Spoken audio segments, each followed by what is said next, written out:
달빛처럼 포근한 옛 이야기, 월명야담입니다. 오늘도 건강과 웃음이 늘 함께 하시길 바랍니다.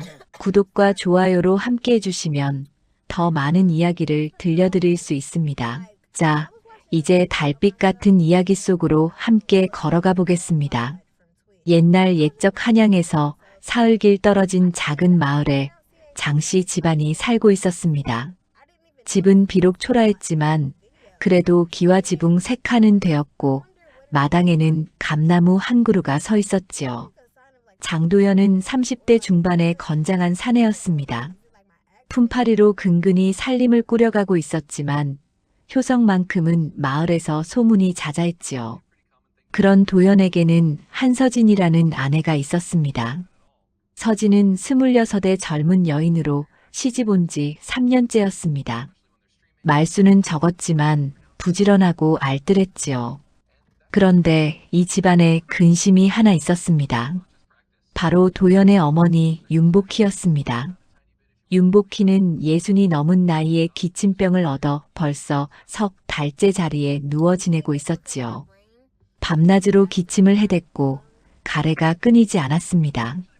처음에는 그저 환절기 감기려니 했지만 날이 갈수록 증세가 깊어만 갔습니다. 으흑, 으흑. 어느 날 아침 복희의 기침 소리가 유난히 심했습니다. 서진이 부엌에서 죽을 쓰고 있는데도 담벼락 너머까지 들릴 지경이었지요. 서진은 재빨리 죽을 퍼서 상에 올리고 안방으로 들어갔습니다. 어머님, 진지 드시지요.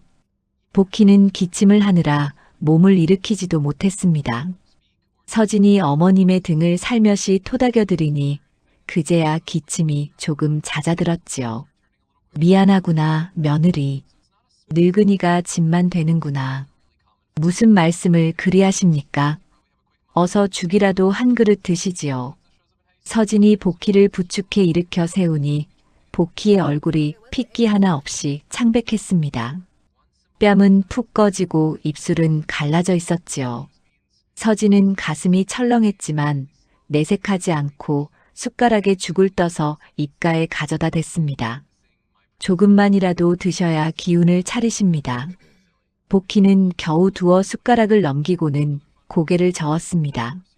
목구멍이 따갑고 아파서 더 이상 넘기기가 힘들었던 것이지요. 서진은 안타까운 마음에 상을 물리고 이불을 덮어드렸습니다.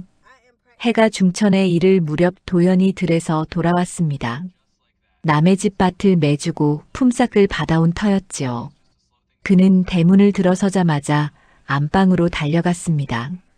어머니, 제가 왔습니다. 오냐, 도연아. 복희의 목소리는 힘이 하나도 없었습니다. 도연은 어머니의 손을 잡았는데 그 손이 얼음장처럼 차가웠지요. 어머니, 이러시면 안 됩니다. 의원을 불러야겠습니다. 아니다. 의원 부를 돈이 어디 있느냐. 그냥 이러다 낫겠지. 하지만 도연은 이미 알고 있었습니다. 어머니의 병이 저절로 낫지 않으리라는 것을요. 지난 석 달간 온갖 방법을 다 써봤지만 차도가 없었습니다. 동네 할머니들이 알려준 민간요법도 소용이 없었고 약방에서 지어온 싼 약도 듣지 않았지요. 그날 밤 도연은 서진을 불렀습니다. 촛불 아래 도연의 얼굴은 걱정으로 가득했습니다. 여보. 예, 서방님. 더 이상 미룰 수가 없소. 어머니의 병이 깊어만 가니 이제는 제대로 된 약을 쓰셔야겠소. 서진도 같은 생각이었습니다. 하지만 집안 형편을 생각하니 입이 떨어지지 않았지요. 그런데 서방님 약값이. 알고 있소. 우리 집에 남은 게 별로 없다는 것 말이오. 도연은 깊은 한숨을 내쉬었습니다. 그러고는 결심한 듯 말을 이었지요. 내일 당신이 장터에 가시오. 이 집에 남은 것을 모두 가지고 가서 인삼을 사오시오. 인삼을요? 그렇소. 동네 어른께서 말씀하시길 어머니 같은 병에는 인삼이 제일이라 하셨소. 비록 값은 비싸지만 어머니를 살릴 수 있다면 아깝지 않소. 도연은 벽장을 열어 보자기 하나를 꺼냈습니다. 그 안에는 은전 몇 냥과 쌀 2말, 그리고 복희가 아끼던 옥비녀가 들어있었지요. 이게 우리 집에 남은 전부요. 이것을 모두 가지고 가서 제일 좋은 인삼을 사오시오. 그래야 어머니께서 기운을 차리실 것이오. 서진은 보자기를 받아들며 손이 떨렸습니다.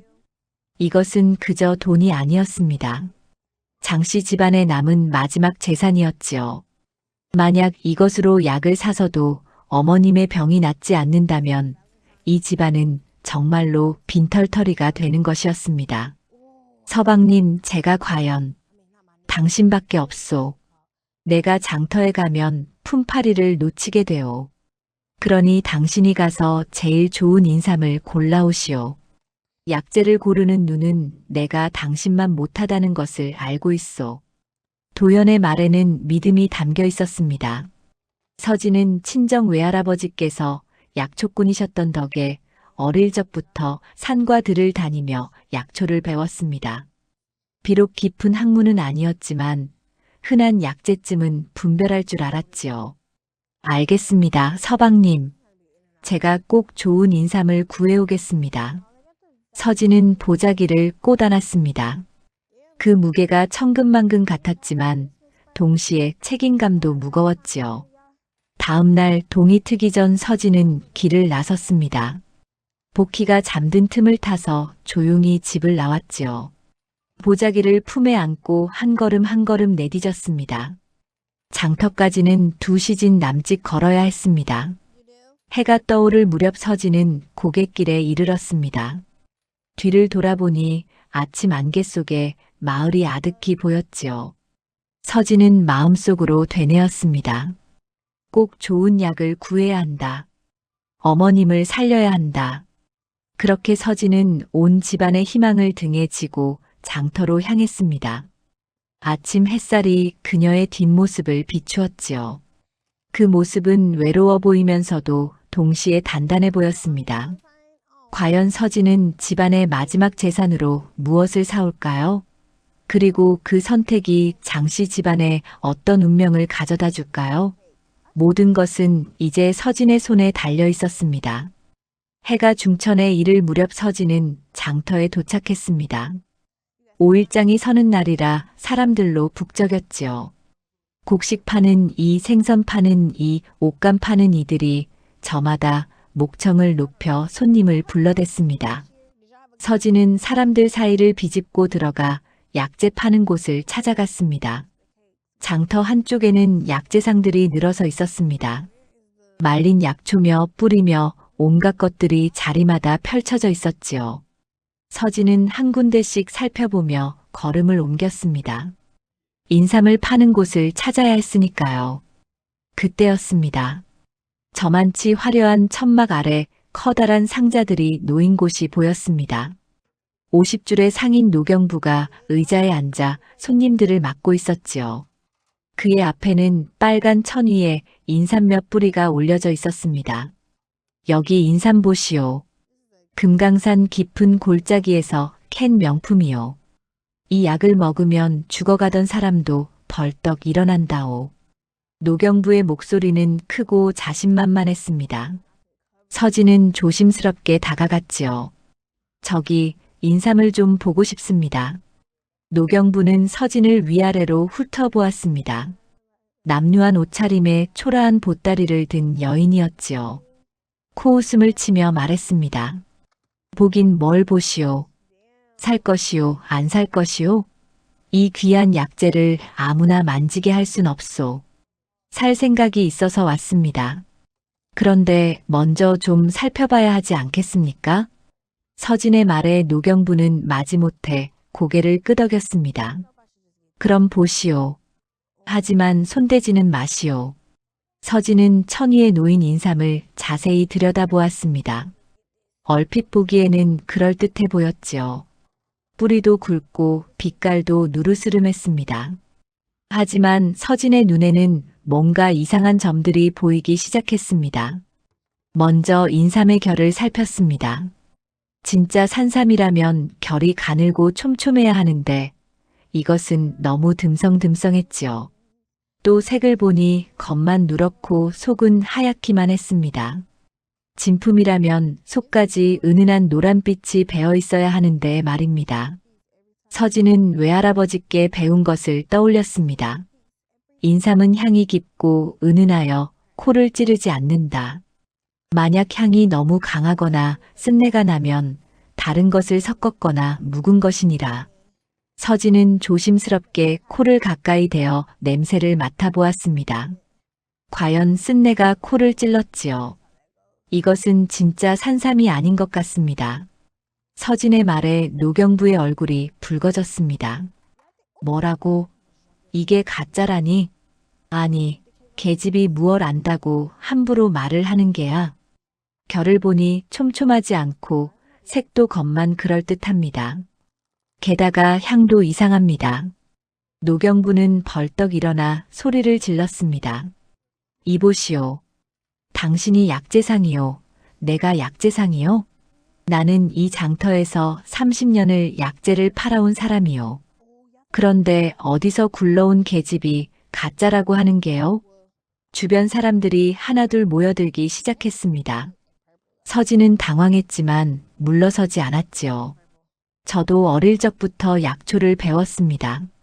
이것은 산삼이 아니라 장내삼이거나 밭에서 기른 인삼입니다. 이 계집이 정말 나더러 거짓말쟁이라는 거요?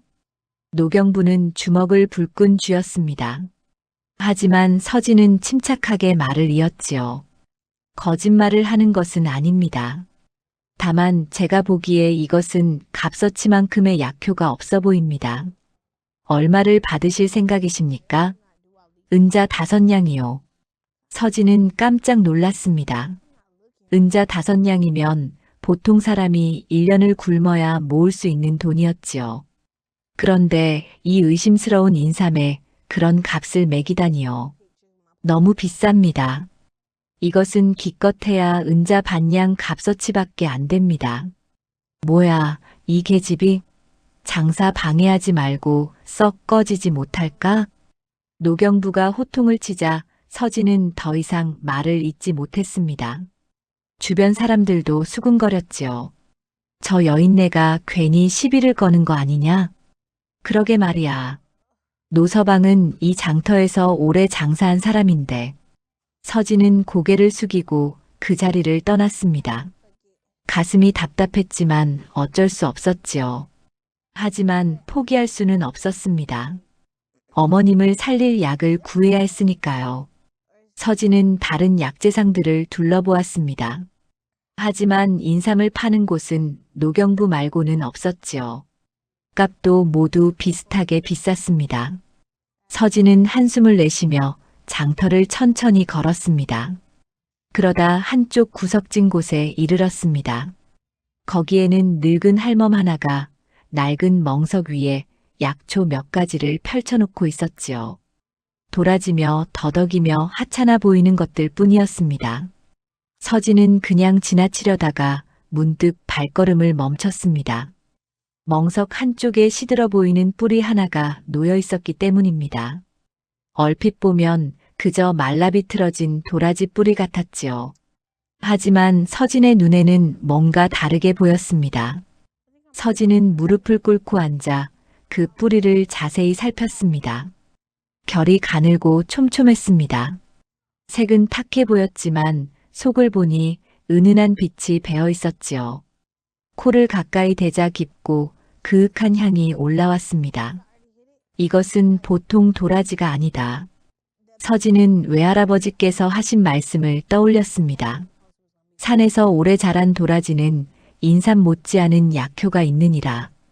특히 기침과 가래에는 인삼보다 나을 때가 많으니라. 서진의 가슴이 두근거렸습니다. 할머니, 이 도라지는 얼마입니까? 늙은 할멈은 서진을 보며 피식 웃었습니다. 그건 팔게 못 되네. 캐다가 말라버린 거라 그냥 버릴 생각이었지. 그래도 제가 사고 싶습니다. 정그러시다면 돈 몇 푼만 주시게. 어차피 버릴 거였으니. 서진은 보자기를 풀어 동전 몇 냥을 꺼냈습니다. 할멈은 기뻐하며 도라지를 서진에게 건넸지요. 서진은 그것을 소중히 품에 안았습니다. 이것이야말로 진짜 약이었습니다. 비록 모양은 시들고 볼품 없었지만 오래 산에서 자란 야생 산도라지였지요. 서진은 확신이 들었습니다. 이것으로 어머님의 병을 고칠 수 있다. 서진은 남은 돈을 꼭 쥐고 집으로 향했습니다. 해가 서쪽으로 기울 무렵이었습니다. 서진의 발걸음은 가벼웠지만 동시에 무거웠지요. 과연 도현과 복희가 이것을 믿어줄까요? 인삼을 사오라 했는데 도라지를 사왔다고 하면 어떤 반응을 보일까요? 하지만 서진은 자신의 선택을 믿었습니다. 외할아버지께서 가르쳐 주신 것이 틀릴 리 없었으니까요. 서진은 품에 안은 도라지를 꼭 껴안고 고갯길을 넘었습니다. 저 멀리 마을이 보이기 시작했습니다. 해가 뉘엿뉘엿 넘어갈 무렵 서진은 집에 도착했습니다. 대문을 들어서니 도연이 마당에서 서성이고 있었지요. 서진을 보자마자 달려왔습니다. 어찌 이제야 오는 게요? 해가 다 지도록 기다렸소. 길이 멀어서 그만 늦었습니다. 도연은 서진이 품에 안고 있는 보자기를 보았습니다. 그의 눈빛이 기대로 반짝였지요. 인삼을 구했소? 예, 서방님. 약을 구해왔습니다. 서진은 보자기를 풀었습니다. 그 안에서 시들어 보이는 도라지 뿌리가 나왔지요. 도연의 얼굴이 순식간에 굳어졌습니다. 이게 무엇이오? 도라지입니다. 도라지? 내가 인삼을 사오라 했는데 도라지를 사왔단 말이오? 도연의 목소리가 떨리기 시작했습니다. 서진은 침착하게 대답했지요. 인삼을 구하려 했으나 모두 가짜였습니다. 그래서 이것을 구해왔습니다. 이것은 보통 도라지가 아니라 산에서 오래 자란. 그만하시오. 도연이 소리를 질렀습니다. 그의 얼굴은 불그락푸르락했지요.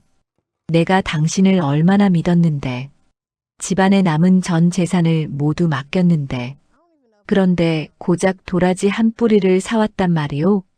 서방님, 제 말씀을 들어보십시오. 이것은 듣기 싫소. 인삼이 비싸다고 겁이 나서 도라지로 대충 때운 게 아니오? 도연의 말에 서진의 가슴이 철렁 내려앉았습니다. 그게 아니었지요. 서진은 정말로 어머님을 생각해서 최선의 선택을 한 것이었습니다. 하지만 도연은 믿지 않았습니다. 남은 돈은 어디 있소? 서진은 보자기에서 돈을 꺼냈습니다. 거의 다 남아 있었지요. 도연은 그것을 보고 더욱 화가 났습니다. 돈이 이렇게 남았는데 왜 제대로 된 약을 사오지 않았소?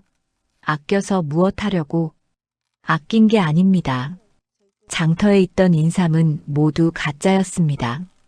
그래서 차라리 거짓말 마시오. 노경부는 이 장터에서 30년을 약재를 판 사람이요. 그 사람 물건이 가짜일 리 없소. 서진은 더 이상 말을 잇지 못했습니다. 도연의 눈빛에는 실망과 분노가 가득했지요. 그때 안방에서 기침 소리가 들려왔습니다. 복희가 깨어난 것이었습니다. 도연은 보자기를 집어들고 안방으로 들어갔습니다. 서진도 뒤따라 들어갔지요. 복희는 이불을 걷어차고 일어나 앉아 있었습니다. 무슨 일이냐? 바깥이 왜 이리 시끄러운 게냐? 어머니, 큰일 났습니다. 도연은 복희 앞에 도라지를 내려놓았습니다. 며느리가 장터에 가서 인삼 대신 이런 것을 사왔습니다. 복희는 도라지를 내려다보았습니다. 그녀의 얼굴에도 실망이 어렸지요. 이게 무엇이냐? 도라지라고 합니다, 어머님. 서진이 조심스럽게 대답했습니다. 복희는 한숨을 내쉬었습니다. 도라지라니, 내가 그렇게 흔한 것으로 낫겠느냐? 어머님, 이것은 흔한 도라지가 아닙니다. 산에서 오래 자란 것으로. 그만하거라. 복희는 손을 저었습니다. 그녀의 목소리는 힘이 없었지만 단호했지요. 내 변명은 듣기 싫구나. 집안에 남은 전 재산을 맡겼는데 고작 이런 것을 사오다니. 어머님, 나가보거라. 늙은이 혼자 있고 싶다. 서진은 어쩔 수 없이 방을 나왔습니다. 도현도 따라 나왔지요. 대청마루에 선 두 사람 사이에는 차가운 침묵이 흘렀습니다. 서진. 예, 서방님. 나는 참으로 실망했소. 당신이 이럴 줄은 몰랐소. 도현의 목소리는 낮았지만 단단했습니다. 당신 외할아버지가 약초꾼이었다기에 믿었는데 알고 보니 아무것도 모르는 게 아니오. 저는 분명히 제대로 본 것입니다. 장터의 인삼은 모두 가짜였고 이 도라지만이 됐소. 더 이상 말하지 마시오. 도현은 손사래를 쳤습니다. 내일 내가 직접 장터에 가겠소. 그리고 제대로 된 인삼을 사오겠소. 하지만 서방님 그러시면 품팔이를 놓치게 됩니다. 어머니 목숨이 중요하오. 품삯이 중요하오. 도현은 사랑방으로 들어가 버렸습니다. 문이 닫히는 소리가 서진의 가슴에 못처럼 박혔지요. 서진은 홀로 마루에 앉았습니다. 하늘에는 별이 총총히 떠 있었습니다. 서진은 품에 남은 도라지를 꺼내 들여다보았습니다. 시들어 보이는 겉모습이었지만 서진은 알고 있었습니다. 이것이 진짜 약이라는 것을요. 내가 잘못 본 것일까? 외할아버지께서 가르쳐 주신 것이 틀렸을까? 하지만 아무리 생각해도 서진의 판단은 옳았습니다. 노경부의 인삼은 분명 가짜였고 이 도라지는 분명 약효가 뛰어난 것이었지요. 서진은 조용히 부엌으로 갔습니다. 그리고 도라지를 깨끗이 씻어 약탕기에 넣었습니다. 물을 부어 불을 지폈지요. 설령 아무도 믿지 않더라도 서진은 자신의 선택을 믿기로 했습니다. 약을 다리는 동안 서진은 부엌 아궁이 앞에 앉아 있었습니다. 불빛이 그녀의 얼굴을 비쳤지요. 눈가에는 눈물이 글썽였지만 입술은 꽉 다물어져 있었습니다. 어머님께서 이 약을 드시고 낫기만 하면 된다. 그러면 모두 알게 될 것이다. 밤이 깊어갔습니다. 약 다리는 냄새가 부엌을 가득 채웠습니다. 은은하면서도 깊은 향이었지요. 서진은 그 향을 맡으며 외할아버지를 떠올렸습니다. 어릴 적 외할아버지의 손을 잡고 산에 오르던 기억이 떠올랐습니다. 할아버지, 제가 제대로 한 건 맞지요? 서진은 속으로 물었습니다. 대답은 없었지만 서진은 확신했습니다. 분명 제대로 한 것이라고요.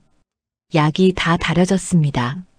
서진은 조심스럽게 사발에 담았습니다. 김이 모락모락 피어올랐지요.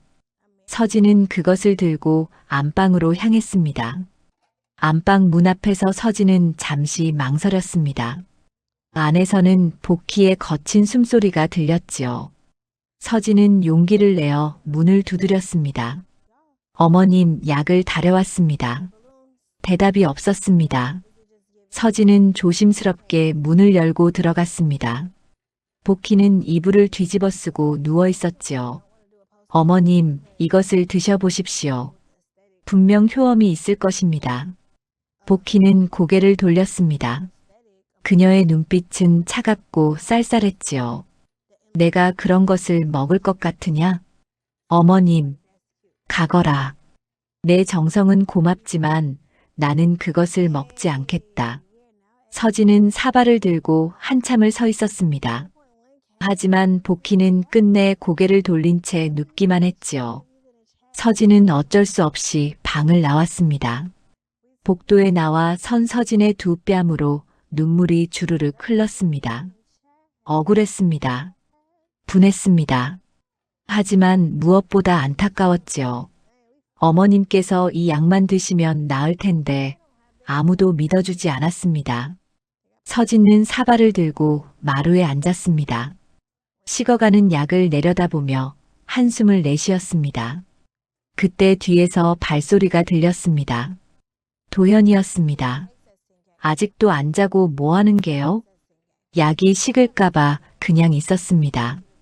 쓸데없는 짓 그만하고 어서 들어가 쉬시오. 도연은 차갑게 말하고는 사랑방으로 들어가 버렸습니다. 서진은 홀로 남겨졌습니다. 달빛만이 그녀를 비추고 있었지요. 서진은 사발 속의 약을 마당에 버렸습니다. 하지만 마음속으로는 포기하지 않았습니다. 내일 다시 시도해 보리라 다짐했지요. 어머님께서 이 약을 드시게 하는 날까지 서진은 멈추지 않을 작정이었습니다. 다음 날 아침 서진은 일찍 일어났습니다. 동이 트기도 전에 부엌에서 불을 지폈지요. 어젯밤과 똑같이 도라지를 깨끗이 씻어 약탕기에 넣었습니다. 물을 부어 은근한 불에 달이기 시작했습니다. 약을 달이는 동안 서진은 아침 진지를 준비했습니다. 묵은 쌀로 죽을 쓰고 김치를 꺼내 상을 차렸지요. 해가 떠오를 무렵 도연이 일어났습니다. 벌써 일어났소? 예, 서방님. 진지 드시지요. 도연은 아무 말 없이 상 앞에 앉았습니다. 어젯밤의 일로 두 사람 사이에는 여전히 어색한 기운이 감돌았지요. 도연은 죽을 몇 숟가락 뜨더니 입을 열었습니다. 오늘 내가 장터에 가겠소. 그리고 제대로 된 인삼을 사올 것이오. 서방님 그러시면 품삯을 놓치게 됩니다. 어쩔 수 없소. 어머니 약이 먼저요. 도연은 밥을 다 먹고 일어섰습니다. 그리고 벽장에서 남은 돈을 꺼내려 했지요. 그때 안방에서 복희의 목소리가 들렸습니다. 도연아. 예, 어머니. 도연은 서둘러 안방으로 들어갔습니다. 서진도 따라 들어갔지요. 복희는 이불에 기대어 앉아 있었습니다. 얼굴빛이 어제보다 더 안 좋아 보였습니다. 장터에 갈 것 없다. 어머니, 하지만 약을 구해야 하지 않겠습니까? 필요 없다. 어차피 이 늙은이는 오래 살지 못할 목숨이다. 쓸데없이 돈 쓰지 마라. 복희의 목소리는 체념으로 가득했습니다. 도연의 가슴이 철렁 내려앉았지요. 어머니, 그런 말씀 마십시오. 제가 꼭 약을 구해오겠습니다. 그만해라. 내가 품팔이 나가야 밥이라도 먹고 살지 않겠느냐. 복희는 기침을 하며 다시 누웠습니다.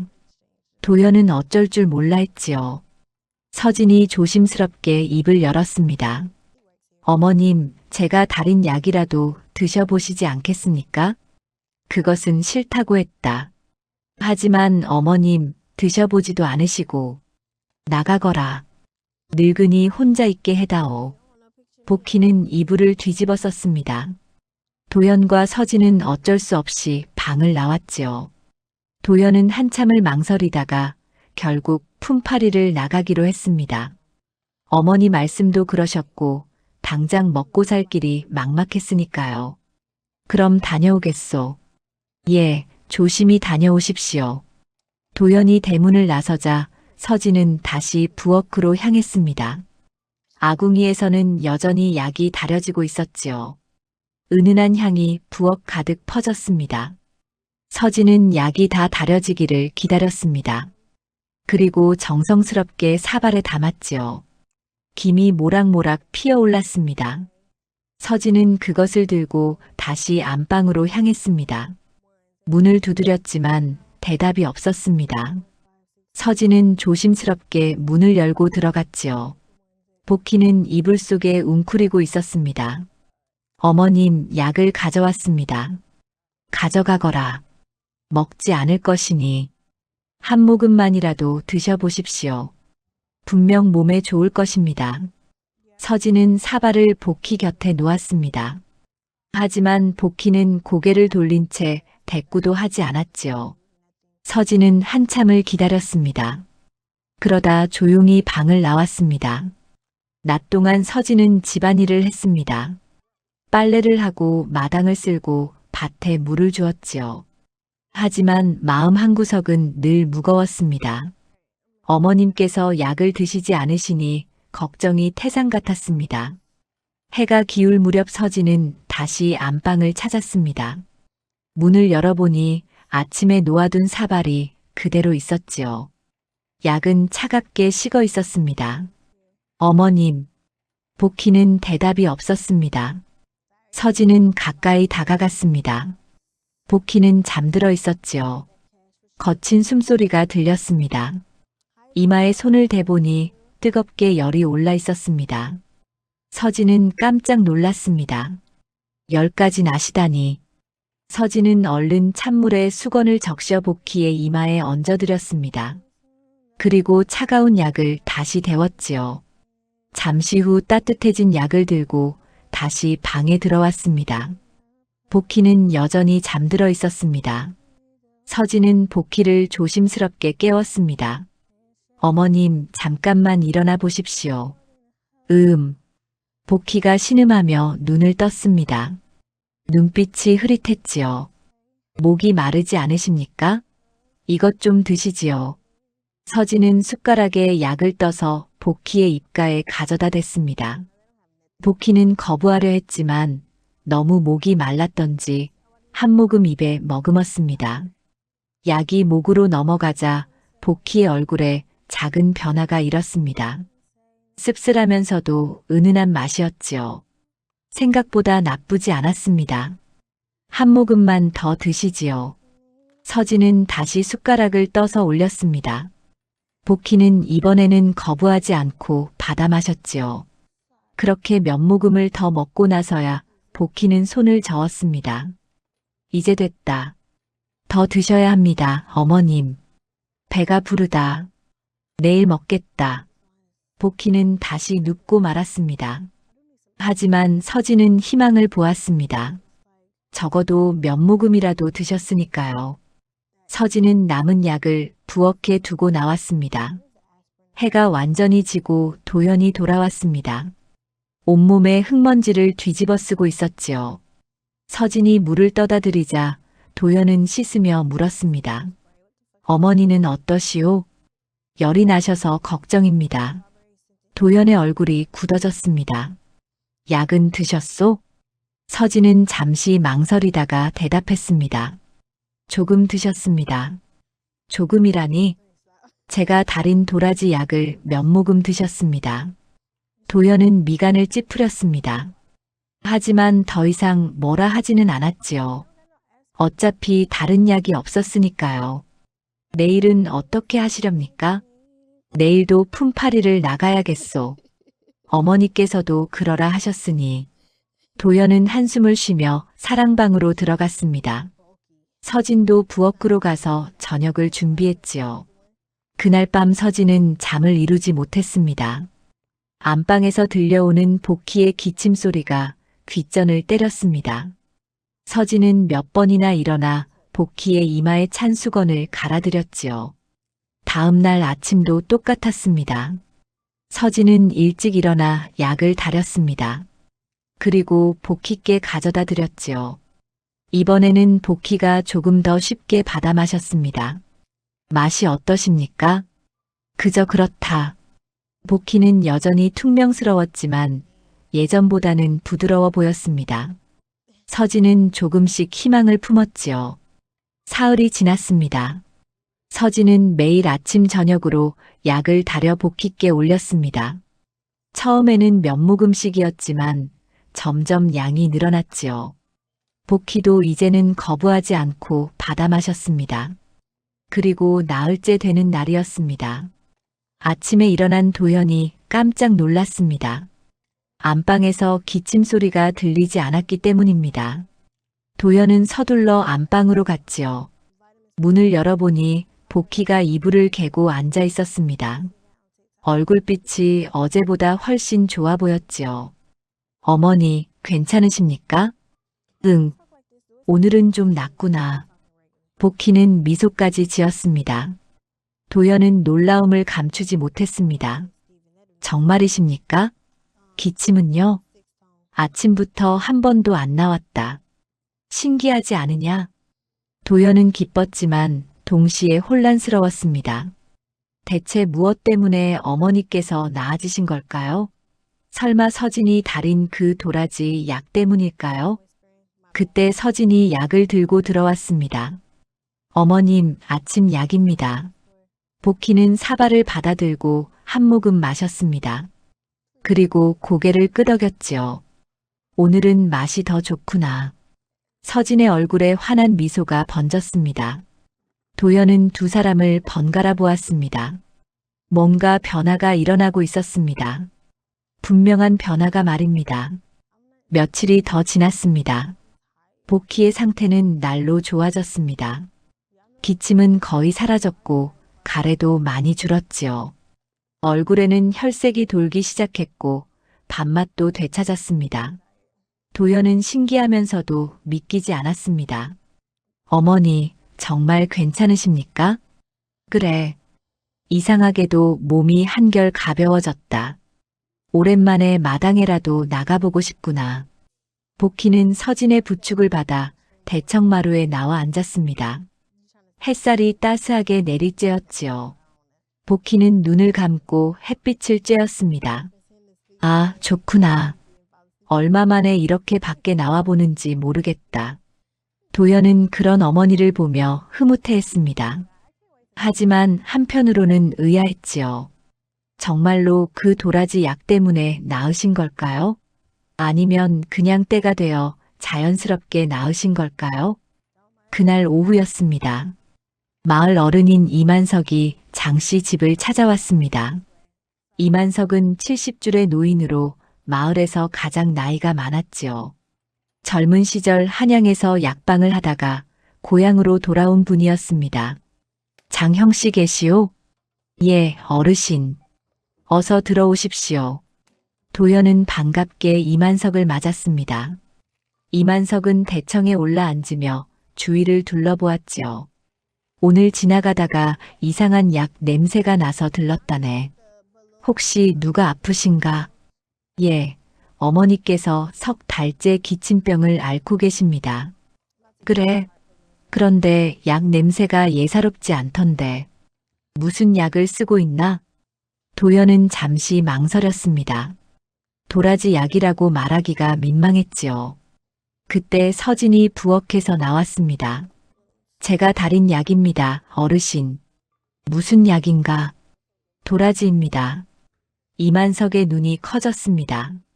그는 벌떡 일어나 부엌으로 향했지요.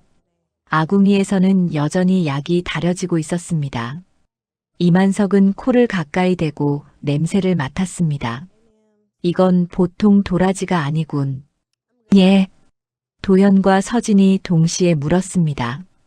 이만석은 고개를 끄덕이며 말했습니다. 이 향을 보니 산에서 오래 자란 도라지일세. 아마 10년은 묵은 것 같은데. 정말입니까? 서진의 목소리가 떨렸습니다. 이만석은 약탕기를 들여다보며 혀를 찼습니다. 이런 귀한 것을 어디서 구했나? 요즘 같아서는 장터에서도 보기 힘든 물건인데. 장터 한 구석에서 구했습니다. 허허, 그것 참 보기 좋구먼. 이런 산도라지는 기침과 가래를 사귀는데 인삼보다 나을 때가 많다네. 이만석의 말에 도연은 깜짝 놀랐습니다. 인삼보다 낫다고요? 그렇다네. 특히 윤 씨 부인처럼 가래가 끓고 기침이 심한 병에는 인삼보다 이 산도라지가 훨씬 효험이 좋지. 이만석은 약탕기에서 김이 피어오르는 것을 보며 고개를 끄덕였습니다. 게다가 다리는 방법도 제대로 했구먼.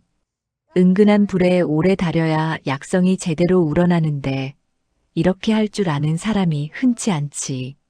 서진은 가슴이 벅차올랐습니다. 자신의 선택이 틀리지 않았다는 것이 증명된 것이었지요. 어르신, 그럼 정말로 이 약이 어머님을 낫게 한 겁니까? 도연이 조심스럽게 물었습니다. 이만석은 단호하게 고개를 끄덕였습니다. 물론이네. 복희 어르신께서 나아지신 게 바로 이 약 때문일세. 앞으로도 계속 드시게 하면 완전히 회복하실 것이야. 이만석은 안방으로 가서 복희를 살펴보았습니다. 맥을 짚어보고 혀를 보더니 만족스러운 표정을 지었지요. 허허, 얼굴빛이 돌아오셨구먼. 며칠 전만 해도 위독하셨다는데 정말 다행일세. 만석 영감, 내가 낳은 것이 정말 그 도라지 약 때문인가? 복희도 궁금했던지 물었습니다. 이만석은 웃으며 대답했습니다. 물론이지. 어르신께서 드신 약은 보통 도라지가 아니라 산에서 오래 자란 명약이니까. 며느리가 참 귀한 것을 구해왔어. 복희는 서진을 바라보았습니다. 서진은 고개를 숙이고 있었지요. 복희의 마음이 무거워졌습니다. 자신이 며느리를 얼마나 몰라봤는지 깨달았기 때문입니다. 이만석이 돌아간 후 집안은 조용해졌습니다.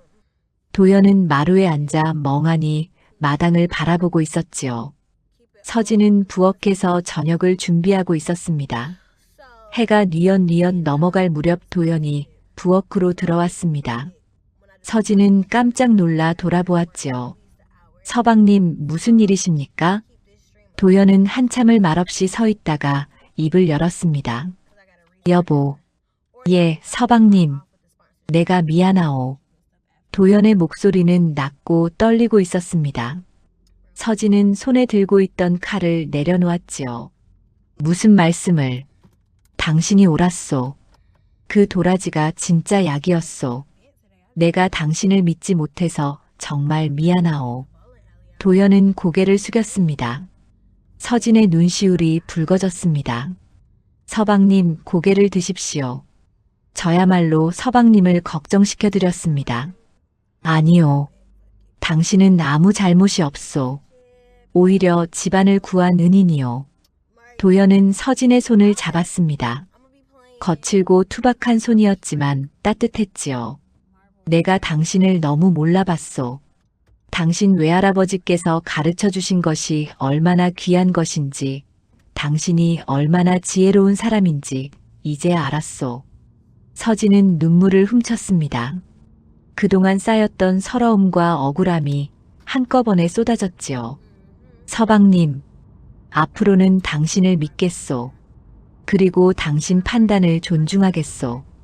두 사람은 한참을 그렇게 서 있었습니다. 저녁 노을이 부엌 창으로 들어와 두 사람을 비추었지요. 그날 밤 복희는 서진을 불렀습니다. 서진이 안방에 들어가니 복희가 이불을 개고 앉아 있었습니다. 앉거라. 서진은 복희 앞에 무릎을 꿇고 앉았습니다. 복희는 한참을 서진을 바라보다가 입을 열었지요. 며느리야. 예, 어머님. 내가 너를 몰라봤구나. 복희의 목소리는 떨리고 있었습니다. 아닙니다, 어머님. 제가 부족했습니다. 아니다. 내가 나를 살렸다. 내가 아니었다면 나는 이미 저승 갈 뻔했지. 복희는 서진의 손을 꼭 잡았습니다. 고맙다, 며느리야. 정말 고맙다. 서진은 눈물을 쏟았습니다. 그동안 참았던 감정이 터져나왔지요. 어머님께서 낳으셔서 다행입니다. 정말 다행입니다. 내 외할아버지께서 훌륭한 분이셨구나. 그분께서 가르쳐 주신 것이 우리 집안을 살렸다. 복희는 서진을 끌어안았습니다. 두 사람은 한참을 그렇게 안고 울었지요. 밖에서는 달빛이 마당을 비추고 있었습니다.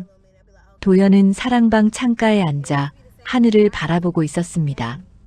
가슴 한구석이 따뜻해졌습니다. 이 집안에 다시 웃음이 돌아온 것 같았지요. 다음 날부터 복희는 더욱 빠르게 회복되었습니다. 마당을 거닐고 밥도 잘 먹었습니다. 기침은 완전히 사라졌고 얼굴에는 생기가 돌았지요. 서진은 여전히 매일 약을 다려 복희께 올렸습니다. 이번에는 복희가 먼저 찾을 정도였습니다. 며느리야, 오늘 약은 아직 안 달았느냐? 지금 막 다 달았습니다, 어머님. 서진이 사발을 들고 오면 복희는 감사한 마음으로 받아 마셨습니다. 그리고 매번 말했지요. 참 좋은 약이구나. 먹을 때마다 몸이 가벼워지는 것 같다. 마을 사람들도 복희가 나았다는 소문을 듣고 하나둘 찾아왔습니다. 모두들 신기해했지요. 아니, 복희 어르신께서 그렇게 위독하셨는데 어찌 일이 좋아지셨습니까? 며느리가 귀한 약을 구해왔다네. 복희는 자랑스럽게 대답했습니다. 사람들은 서진을 다시 보기 시작했지요. 장서방댁 며느리가 약초를 아는구먼. 그러게 말일세. 외할아버지께서 약초꾼이셨다던데. 그렇게 서진의 이름이 마을에 조금씩 알려지기 시작했습니다. 하지만 정작 서진은 겸손했습니다. 그저 어머님께서 낳으신 것이 고마울 뿐이었지요. 그로부터 보름쯤 지난 5일장 날이었습니다. 장터는 여느 때처럼 사람들로 붐볐지요. 그런데 이날따라 약재 파는 곳에 사람들이 잔뜩 모여 있었습니다. 웅성웅성 수군거리는 소리가 장터 이곳저곳으로 퍼졌습니다. 노경부가 가짜 인삼을 팔았다더라. 그래, 정말이냐? 그렇다네. 이만석 어르신께서 직접 말씀하셨다지 뭔가. 노경부는 여느 때처럼 천막 아래 앉아 있었습니다. 하지만 오늘은 손님이 하나도 오지 않았지요. 오히려 사람들이 멀찍이서 수군거리기만 했습니다. 노서방, 이게 어찌된 일이오? 한 사내가 다가와 물었습니다. 노경부는 모른 척하며 대답했지요. 무슨 소리요? 나는 평소처럼 장사하고 있을 뿐이요. 소문 못 들었소? 당신이 판 인삼이 가짜라고 온 마을이 떠들썩하오. 노경부의 얼굴이 굳어졌습니다. 하지만 애써 태어난 척했지요. 헛소문이요. 누가 그런 거짓말을 퍼뜨리는 게요? 이만석 어르신께서 직접 확인하셨다는데 헛소문이라니. 당신이 판 인삼은 밭에서 기른 것을 산삼인 양속여 팔았다지 않소? 그때 사람들 사이로 이만석이 나타났습니다. 지팡이를 짚고 천천히 걸어오는 모습이 위험 있어 보였지요. 사람들이 길을 열어주었습니다. 노경부. 이만석의 목소리는 차갑고 단호했습니다. 예, 어르신. 노경부는 마지못해 일어나 절을 했습니다. 내가 장씨 집에서 약을 보았네. 그런데 자네가 판다는 인삼과는 전혀 다르더군. 그게 무슨 산도라지를 인삼보다 못하다고 했다지. 그런데 정작 자네가 파는 인삼은 밭에서 기른 것을 산삼이라 속인 것 아닌가. 이만석의 말에 주변 사람들이 웅성거렸습니다. 노경부는 얼굴이 새빨개졌지요. 아, 아닙니다. 저는 정직하게 은자 5냥을 받고 파는 물건이 고작 반냥 값어치밖에 안 되는데 그게 정직한 것인가? 이만석은 노경부의 천막으로 다가갔습니다. 그리고 인삼들을 하나하나 들여다보았지요. 보게들, 이것들은 모두 밭에서 기른 인삼일세. 결도 듬성하고 색도 겉만 그럴듯하지. 게다가 향도 이상하지 않은가. 이만석이 인삼 하나를 들어 사람들에게 보여주었습니다. 사람들이 코를 가까이 대고 냄새를 맡았지요. 정말 쓴내가 나는구먼. 이걸 산삼이라고 팔았단 말인가. 사람들의 목소리가 점점 커졌습니다.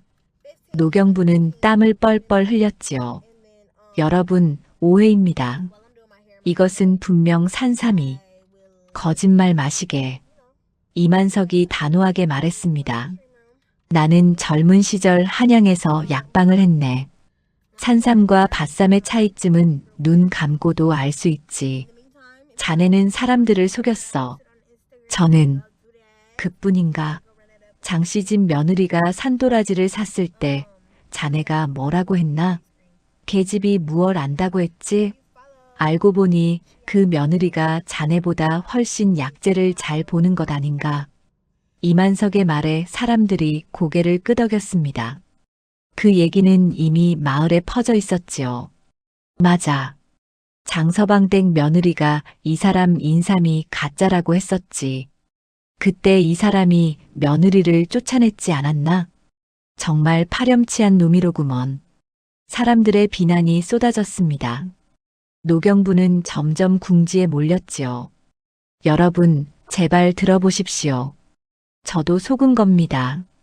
제가 인삼을 구해온 사람이 저를 속인 것입니다. 그럼 자네도 몰랐다는 말인가? 이만석이 냉정하게 물었습니다. 예, 그렇습니다. 저도 피해자입니다. 하지만 사람들은 믿지 않았습니다. 노경부가 30년이나 약재 장사를 했는데 진짜와 가짜를 구분 못했을 리 없었으니까요. 거짓말 마시오. 30년을 약재 장사했다면서 그것도 구분 못했단 말이오? 아니면 일부러 속인 것 아니오? 사람들의 목소리가 점점 거세졌습니다. 노경부는 어쩔 줄 몰라 했지요. 여러분, 됐네. 이만석이 손을 들어 사람들을 진정시켰습니다. 노경부, 자네는 이제 이 장터에서 더 이상 장사할 수 없네. 뭐라고요? 사람들을 속인 자를 어찌 믿겠나? 당장 짐 싸서 떠나게. 이만석의 말에 사람들이 모두 동의했습니다. 맞아, 썩 꺼져. 다시는 얼굴 보이지 마. 노경부는 결국 천막을 걷고 짐을 쌌습니다.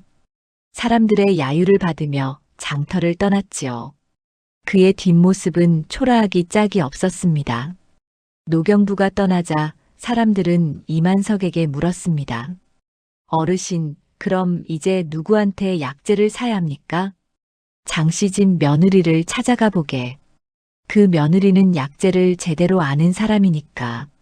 장서방댁 며느리 말입니까? 그렇네. 그 며느리 외할아버지께서 약초꾼이셨다지. 그래서 어릴 적부터 제대로 배운 것이야. 이만석의 말에 사람들이 수군거렸습니다. 그럼 우리도 찾아가 봐야겠군. 그래, 믿을 만한 사람한테 약을 사야지. 소문은 순식간에 퍼졌습니다. 노경부가 가짜 인삼을 팔다가 쫓겨났다는 이야기와 함께 장씨집 며느리 서진이 약재를 잘 본다는 소문도 함께 퍼졌지요. 며칠 후 장씨집에 손님이 찾아왔습니다. 이웃 마을에 사는 김씨 성을 가진 아낙네였지요. 저기 장서방댁 아니십니까?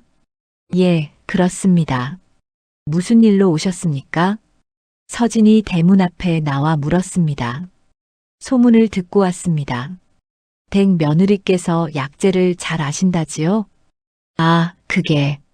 서진은 민망해서 머뭇거렸습니다. 그때 복희가 나왔지요. 그렇습니다. 우리 며느리가 약재를 좀 압니다. 무슨 일로 오셨습니까? 사실은 우리 시아버님께서 기침병을 앓고 계십니다. 그래서 약을 구하려고 하는데 어디서 구해야 할지 몰라서요. 복희는 서진을 보며 고개를 끄덕였습니다. 며느리야, 가서 좀 받으려라. 예, 어머님. 서진은 김씨 안악과 함께 이웃 마을로 갔습니다. 환자를 살펴보니 복희와 비슷한 증세였지요. 서진은 어떤 약재가 필요한지 알려주었습니다. 장터에 가시면 도라지를 파는 곳이 있을 겁니다. 그런데 보통 도라지가 아니라 결이 촘촘하고 색이 은은한 것을 구하셔야 합니다. 그런 걸 어떻게 구별합니까? 제가 함께 가서 골라드리지요. 서진은 김씨 안악과 함께 장터에 갔습니다. 그리고 좋은 도라지를 골라주었지요. 김씨 안악은 감사해하며 돈을 주려 했습니다. 아니 됩니다. 그냥 도와드린 것뿐입니다. 아니요. 이것은 받으셔야 합니다. 김씨 안악은 억지로 돈 몇 푼을 서진의 손에 쥐어주었습니다. 서진은 사양했지만 결국 받을 수밖에 없었지요. 며칠 후 김씨 안악이 다시 찾아왔습니다. 이번에는 쌀 한 마를 가지고 왔지요. 덕분에 시아버님께서 많이 나아지셨습니다. 정말 감사합니다. 아니요. 제가 한 게 별로 없는데요. 아닙니다. 댁 덕분에 우리 시아버님께서 살아나셨습니다. 이것은 감사의 표시입니다. 김씨 안악은 쌀을 놓고 갔습니다. 서진은 당황스러웠지만 고마운 마음이 들었지요. 그 일이 있고 나서 서진을 찾는 사람들이 점점 늘어났습니다. 기침하는 사람, 소화가 안 되는 사람, 몸이 허한 사람들이 서진을 찾아왔지요. 서진은 그들에게 어떤 약재가 필요한지 알려주고 때로는 직접 장터에 가서 골라주기도 했습니다. 도연은 그런 서진을 보며 뿌듯해했습니다. 당신 덕분에 우리 집안 이름이 높아지고 있소. 아닙니다. 그저 도와드릴 뿐입니다. 아니요. 당신은 정말 훌륭한 사람이요. 복희도 며느리를 자랑스러워했습니다. 우리 며느리가 마을에 복을 가져다 주는구나. 그렇게 서진의 이름은 점점 더 널리 알려지기 시작했습니다. 노경부의 몰락과 함께 서진의 명성이 높아진 것이지요. 하지만 정작 서진은 겸손했습니다. 그저 외할아버지께서 가르쳐 주신 것을 나누는 것뿐이라고 생각했으니까요. 그날 저녁 장씨 집안 식구들이 저녁상을 둘러 앉았습니다. 복희는 건강을 완전히 되찾아 밥맛도 좋았지요. 서진이 준비한 음식을 먹으며 흐뭇한 표정을 지었습니다. 참 맛있구나. 며느리 손맛이 날로 좋아지는 것 같다. 과찬이십니다, 어머님. 서진은 겸연쩍게 웃었습니다. 도연도 밥을 먹으며 말했지요. 오늘도 마을 사람들이 당신 칭찬을 하더이다. 김씨댁 노인 어른께서 나았다는 소문이 자자하더군. 그저 운이 좋았을 뿐입니다. 그때 복희가 젓가락을 내려놓았습니다. 표정이 진지해졌지요. 며느리야. 예, 어머님. 어머니가 할 말이 있다. 복희의 목소리는 떨리고 있었습니다. 서진은 밥그릇을 내려놓고 고개를 숙였지요. 내가 너를 얼마나 몰라봤는지 모르겠구나. 어머님 무슨 말씀을. 아니다. 내가 너에게 정말 잘못했다. 복희는 눈시울이 붉어졌습니다. 집안에 남은 전 재산을 맡겼으면서도 너를 믿지 못했지. 내가 도라지를 사왔을 때 얼마나 실망했는지 아느냐. 어머님. 그런데 알고 보니 내가 옳았구나. 내가 우리 집안을 살렸어. 내가 너를 믿지 못한 것이 정말 부끄럽다. 복희는 서진의 손을 꽉 잡았습니다. 따뜻하고 부드러운 손길이었지요. 용서해다오, 며느리야. 이 못난 시어머니를 용서해다오. 서진은 눈물을 흘렸습니다. 그동안 쌓였던 서러움이 한꺼번에 쏟아졌지요. 어머님, 저야말로 어머님을 걱정시켜드려서 죄송합니다. 아니다. 내가 무슨 잘못이냐. 모든 것이 내 잘못이지. 도현도 젓가락을 내려놓았습니다. 그리고 깊이 고개를 숙였지요. 여보, 나도 미안하오. 당신을 믿지 못했던 것이 정말 부끄럽소. 서방님, 당신이 장터에서 돌아왔을 때 내가 뭐라고 했소? 실망했다고 했지. 당신 외할아버지께서 가르쳐 주신 것이 틀렸다고 의심했소. 도연의 목소리도 떨렸습니다. 알고 보니 당신 외할아버지께서 가르쳐 주신 것이 얼마나 귀한 것인지, 당신이 얼마나 훌륭한 사람인지 이제 알았소. 서방님, 고개를 드십시오. 저는 아무렇지도 않습니다. 하지만 도연은 고개를 들지 않았습니다. 아니요. 내가 당신에게 큰 상처를 주었소. 그것을 어찌 아무렇지도 않다고 하겠소? 서진은 도연의 손을 잡았습니다. 서방님, 저는 정말 괜찮습니다. 오히려 어머님께서 나으셔서 너무 기쁩니다. 세 사람은 한참을 그렇게 앉아 있었습니다. 눈물을 흘리고 손을 잡고 서로를 위로했지요. 그동안 쌓였던 오해와 상처가 조금씩 녹아내렸습니다. 복희가 먼저 입을 열었습니다. 며느리야, 내 외할아버지에 대해 더 듣고 싶구나. 예, 어머님. 서진은 눈물을 훔치며 이야기를 시작했습니다. 외할아버지께서는 젊은 시절 전국을 돌아다니시며 약초를 캐셨습니다. 산과 들을 다니시며 온갖 약초를 배우셨지요. 그래서 저는 어릴 적부터 외할아버지를 따라다녔습니다. 외할아버지께서는 산에 오를 때마다 저를 데리고 가셨지요. 서진의 눈빛이 따뜻해졌습니다. 어린 시절의 기억이 떠올랐던 것이지요. 외할아버지께서는 약초 하나하나를 보여주시며 가르쳐 주셨습니다. 이것은 기침에 좋고, 저것은 소화에 좋고, 또 저것은 열을 내리는데 좋다고요. 참 훌륭하신 분이셨구나. 예, 어머님. 외할아버지께서는 늘 말씀하셨습니다. 약초는 하늘이 사람에게 내린 선물이라고. 그러니 함부로 대해서는 안 된다고요. 도연이 물었습니다. 그럼 당신이 도라지를 고른 것도 외할아버지께서 가르쳐 주신 것이오? 예, 서방님. 외할아버지께서는 산도라지가 얼마나 귀한 약인지 늘 말씀하셨습니다. 특히 기침과 가래에는 인삼보다 나을 때가 많다고요. 허허, 정말 그러하셨구나. 복희는 감탄했습니다.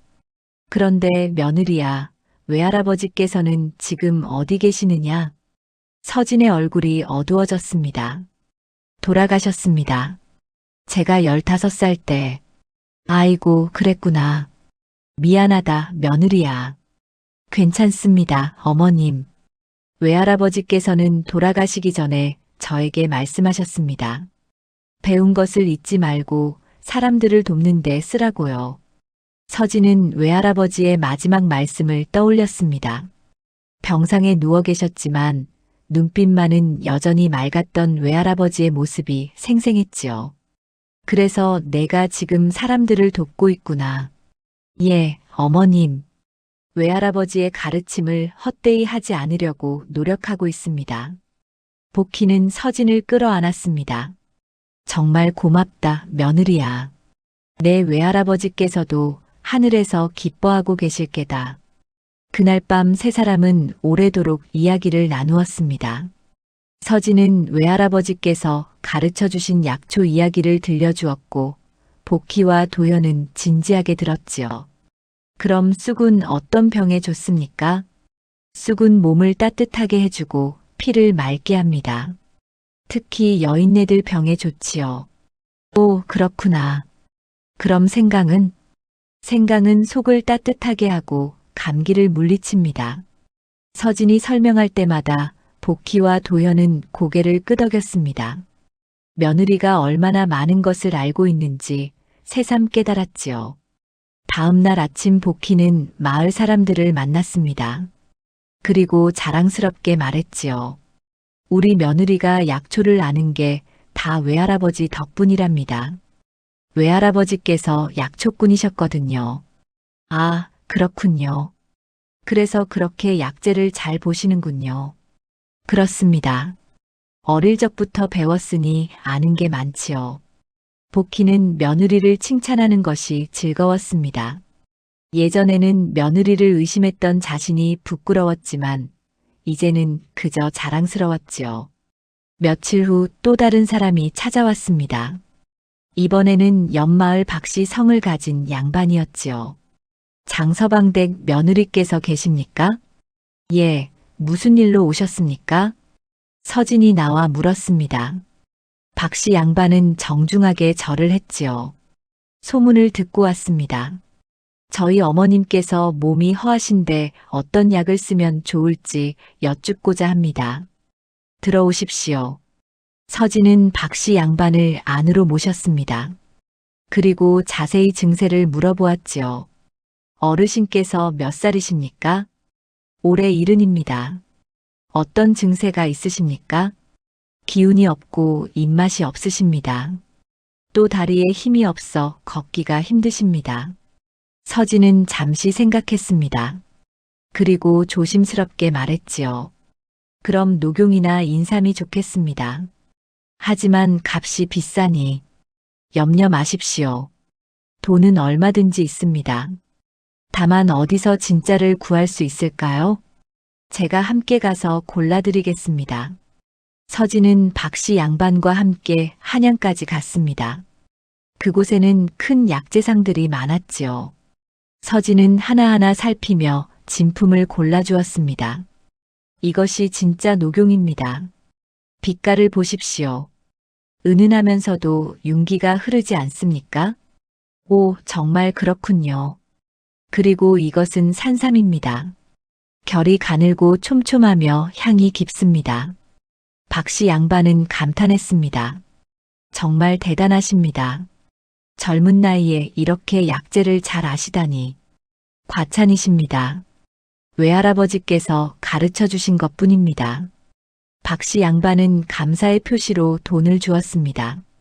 서진은 사양했지만 박씨 양반의 고집을 꺾을 수 없었지요. 집으로 돌아온 서진은 복희께 돈을 드렸습니다. 어머님, 이것을 받았습니다. 아니, 이게 얼마나 많으냐? 다 내가 번 것이니 내가 가지거라. 아닙니다. 이것은 집안 살림에 보태야 합니다. 복희는 며느리의 손을 꼭 잡았습니다. 정말 기특하구나. 우리 집안에 내 같은 며느리가 온 것이 얼마나 큰 복인지 모르겠다.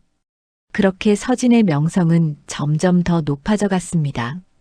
멀리서도 사람들이 찾아왔고 서진은 모두를 정성껏 도왔지요. 장씨 집안도 조금씩 넉넉해지기 시작했습니다.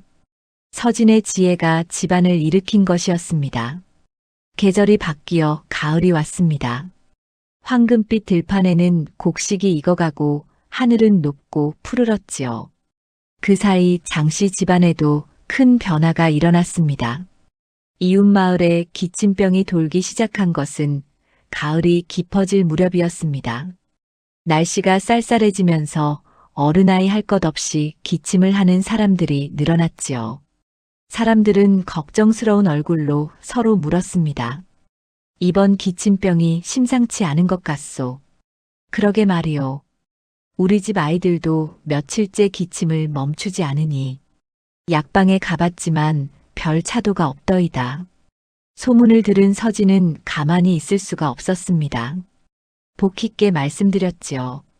어머님, 제가 마을 사람들을 좀 도와드리고 싶습니다. 그래, 내가 할 수 있는 일을 해야지. 어서 가거라. 복희는 흔쾌히 허락했습니다. 서진은 장터로 가서 좋은 도라지를 골랐습니다. 그리고 마을 사람들에게 나누어 주었지요. 이것을 달여서 드시면 기침이 나을 것입니다. 정말입니까? 고맙습니다. 사람들은 서진이 준 도라지를 받아들고 기뻐했습니다. 서진은 다리는 방법까지 자세히 알려주었지요. 물을 넉넉히 붓고 은근한 불에 오래 달이십시오. 그래야 약성이 제대로 우러납니다. 알겠습니다. 정말 감사합니다. 며칠 후 마을 사람들이 하나둘 찾아왔습니다. 손에는 저마다 감사의 선물을 들고 있었지요. 서진 아씨, 덕분에 아이들 기침이 나았습니다. 우리 노인 어른께서도 많이 좋아지셨습니다. 이것은 감사의 표시입니다. 받아주십시오. 어떤 이는 쌀을 가져왔고 어떤 이는 나무를 가져왔습니다. 또 어떤 이는 직접 짠 무명천을 가져오기도 했지요. 서진은 사양했지만 사람들의 정성을 거절할 수 없었습니다. 이렇게 많이 주시면 제가 난처합니다. 아닙니다. 아씨께서 우리를 살리셨는데 이것쯤이야. 그렇습니다. 아씨 덕분에 우리 가족이 모두 건강해졌습니다. 사람들의 고마움은 진심이었습니다. 서진은 그저 외할아버지께서 가르쳐 주신 것을 나눈 것뿐이었는데 이렇게 많은 감사를 받으니 민망하기도 하고 뿌듯하기도 했지요. 집으로 돌아온 서진은 받은 물건들을 복희께 보여드렸습니다.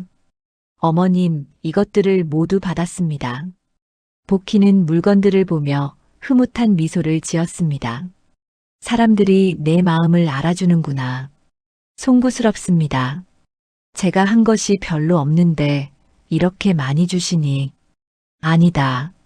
내가 사람들의 목숨을 살렸는데 이것이 대수냐? 도현도 돌아와서 물건들을 보고 놀랐습니다. 이게 다 무엇이오? 마을 사람들이 주신 것입니다. 허허, 당신 덕분에 우리 집 곳간이 점점 차는구려. 도현은 기뻐하며 서진의 손을 잡았습니다. 당신은 정말 우리 집안의 복덩이요. 그 후로도 서진을 찾는 사람들은 계속 늘어났습니다. 소화가 안 되는 사람, 머리가 아픈 사람, 잠을 못 자는 사람들이 찾아왔지요. 서진은 그들의 증세를 듣고 어떤 약초가 필요한지 알려주었습니다. 소화가 안 되시면 생강차를 드시고 마늘을 꾸준히 드십시오. 머리가 아프시면 국화차가 좋습니다. 잠을 못 주무시면 대추를 달여 드시면 도움이 됩니다. 서진의 조언은 언제나 정확했습니다. 사람들은 서진의 말대로 했고 대부분 좋아졌지요. 그러자 소문이 더욱 퍼져나갔습니다. 장씨 집안 며느리가 약초를 잘 본다더라. 그래, 나도 한번 찾아가 봐야겠다. 저번에 내가 갔더니 정말 신기하더군. 약초 하나만으로 병이 나았으니. 이웃 마을은 물론 멀리 떨어진 마을에서도 사람들이 찾아왔습니다. 서진은 바빠졌지만 한 사람 한 사람 정성껏 대했지요. 그러던 어느 날 한양에서 온 선비가 찾아왔습니다. 40줄의 단정한 선비였는데 옷차림이 번듯했지요. 장서방 댁이 여기입니까? 예, 그렇습니다. 어찌 오셨습니까? 도연이 나와 물었습니다. 선비는 공손하게 절을 했지요. 한양에서 왔습니다. 며느리께서 약초를 잘 아신다는 소문을 듣고 찾아왔습니다. 아, 그러십니까? 잠깐만 기다리십시오. 도연은 서진을 불렀습니다. 서진이 나오자 선비는 다시 절을 했지요. 처음 뵙겠습니다. 저는 한양에서 약방을 하는 정약사라고 합니다. 아, 예. 무슨 일로 오셨습니까? 소문을 듣고 직접 확인하고 싶어서 왔습니다. 과연 아씨께서 약초를 그렇게 잘 아시는지. 정약사는 품에서 약초 몇 가지를 꺼냈습니다. 이것들이 무엇인지 아시겠습니까? 서진은 약초들을 자세히 살펴보았습니다. 하나는 말린 뿌리였고, 하나는 잎사귀였고, 또 하나는 씨앗이었지요. 이것은 천궁입니다. 머리 아픈데 좋지요. 맞습니다. 이것은 박하입니다. 속을 시원하게 해줍니다. 그것도 맞습니다. 이것은 결명자입니다. 눈을 밝게 하는데 좋습니다. 정약사는 고개를 끄덕였습니다. 모두 맞았지요. 정말 대단하십니다. 이렇게 정확하게 아시다니. 외할아버지께서 가르쳐 주신 것입니다. 외할아버지께서 약초꾼이셨다고 들었습니다. 혹시 성함이 어찌 되십니까? 한성봉이라고 하셨습니다. 정약사의 눈이 커졌습니다. 한성봉 어르신이요? 설마 그 유명하신 한성봉 어르신 말씀입니까? 유명하시다니요? 서진은 의아해했습니다. 정약사는 감탄하며 말했지요. 한성봉 어르신은 이 땅에서 손꼽히는 약초꾼이셨습니다. 한양에서도 그분 이름을 모르는 약방이 없지요. 그런 줄은 몰랐습니다. 그 어르신의 손녀라니. 이제 이해가 됩니다. 아씨께서 왜 이렇게 약초를 잘 아시는지. 정약사는 서진에게 정중하게 부탁했습니다. 아씨, 한양에 가실 생각은 없으십니까? 제 약방에서 함께 일하신다면 많은 사람들을 도울 수 있을 것입니다. 서진은 잠시 망설였습니다. 하지만 곧 고개를 저었지요. 감사하지만 저는 이곳에 있겠습니다. 여기에도 도움이 필요한 사람들이 많으니까요. 정약사는 아쉬워했지만 서진의 뜻을 존중했습니다. 알겠습니다. 하지만 언제든 마음이 바뀌시면 저를 찾아주십시오. 정약사가 돌아간 후 복희가 말했습니다. 며느리야, 한양에 가는 것도 좋은 기회였을 텐데. 아닙니다, 어머님. 제 자리는 여기입니다. 어머님과 서방님 곁에 있고 싶습니다. 복희는 며느리를 끌어안았습니다. 고맙다, 며느리야. 정말 고맙다. 그날 저녁 도연은 서진에게 말했습니다. 앞으로는 그대 판단을 먼저 따르겠소. 무슨 말씀이십니까? 그동안 내가 당신을 얼마나 몰라봤소. 이제는 당신을 믿고 따르겠소. 당신이야말로 이 집안의 기둥이요. 서진은 얼굴이 붉어졌습니다. 과찬이십니다, 서방님. 과찬이 아니요. 사실이요. 도연은 서진의 손을 꼭 잡았습니다. 당신 덕분에 어머니께서 살아나셨고, 당신 덕분에 우리 집안이 일어섰소. 당신이야말로 우리 집안의 은인이요. 그렇게 장씨 집안은 서진의 지혜로 날로 번성해 갔습니다. 곳간에는 쌀이 차고 집안은 넉넉해졌지요. 하지만 무엇보다 중요한 것은 서로에 대한 믿음과 사랑이었습니다.